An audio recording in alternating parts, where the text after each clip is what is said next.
रात के इस पहर में जब सो जाते हैं और सिर्फ मेरी आंखें जागती हैं,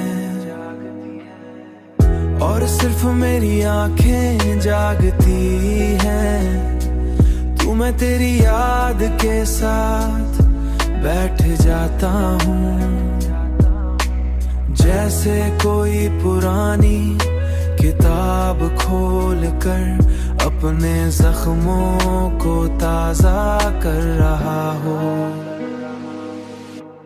हर सफहा एक नई चोट देता है, हर याद एक नया दर्द जगाती है। मैंने सीख लिया है कि कुछ कहानियां खत्म होने के बाद भी खत्म नहीं होते।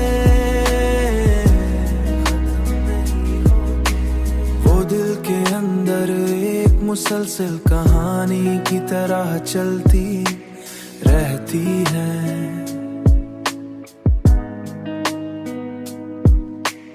वो दिल के अंदर एक मुसलसल कहानी की तरह चलती रहती है।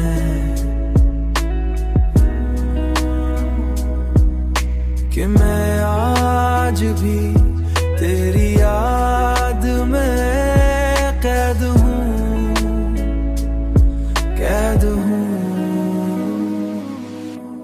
हर सफहा एक नई चोट देता है, हर याद एक नया दर्द जगाती है। मैंने सीख लिया है कि कुछ कहानियां खत्म होने के बाद भी खत्म नहीं होते। कि मैं आज भी तेरी याद में कैद हूँ, कैद हूँ।